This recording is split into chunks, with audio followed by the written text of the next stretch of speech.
जयपुर के एक शांत मोहल्ले में सरोज देवी अपने छोटे से घर में अकेली रहती थी। उनकी ज़िंदगी का एकमात्र सहारा उनका बेटा रोहन था, जिसे उन्होंने बहुत संघर्षों के बीच बड़ा किया था। शादी के बाद रोहन अपनी पत्नी नैना के साथ गोवा में बस गया था और धीरे धीरे घर से दूर होता चला गया।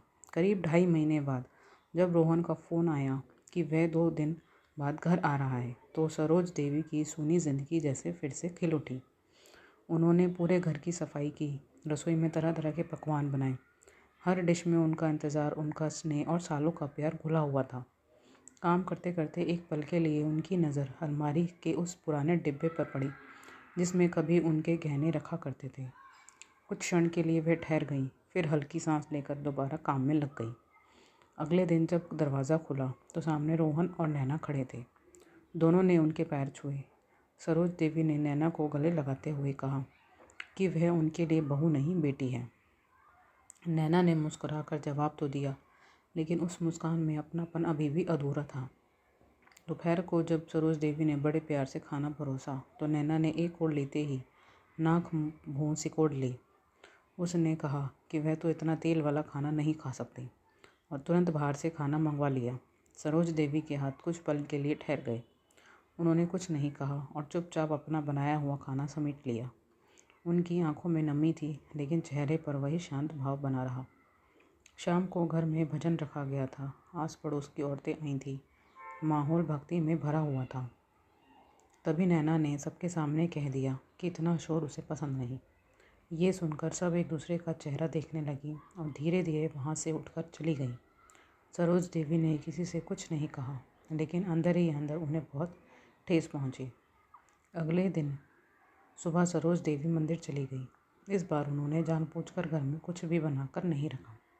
ये उनका गुस्सा नहीं था, बल्कि एक खामोश सीख थी। घर में जब रोहन और नैना को भूख लगी और कुछ भी तैयार नहीं मिला तो दोनों असहज हो गए। उस बीच नैना के पेट में तेज़ दर्द उठा और उसे डॉक्टर के पास ले जाना पड़ा। वहाँ पता चला कि उसे बाहर के खाने से फूड पॉइजनिंग हो गई है। घर लौटते समय नैना चुप थी। उसके चेहरे पर दर्द के साथ पछतावा साफ दिख रहा था।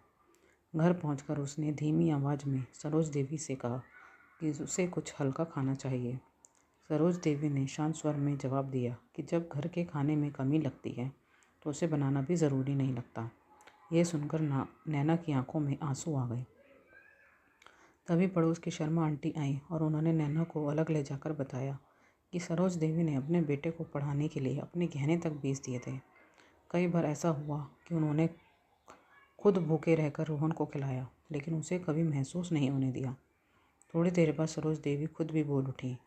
उन्होंने बताया कि एक बार रोहन को तेज़ बुखार हुआ था और दवाई लेने के लिए उनके पास पैसे नहीं थे। तब उन्होंने अपना मंगलसूत्र बेच दिया था। उन्होंने ये भी कहा कि जब नैना ने उनके हाथ का खाना ठुकराया तो उन्होंने गहने के जाने का दुख नहीं हुआ, लेकिन उस प्यार का अपमान ज़रूर महसूस हुआ। यह सुनकर नैना पूरी तरह टूट गई। वह सरोज देवी के पैरों में बैठ गई और रोते हुए उनसे माफ़ी मांगने लगी। उसने स्वीकार किया कि उसने सिर्फ खाना नहीं ठुकराया, बल्कि उनके प्यार और मेहनत का भी अनादर किया है। सरोज देवी ने उसे उठाया और शांत स्वर में कहा कि रिश्ते सिर्फ शब्दों से नहीं, जिम्मेदारियों से बनते हैं।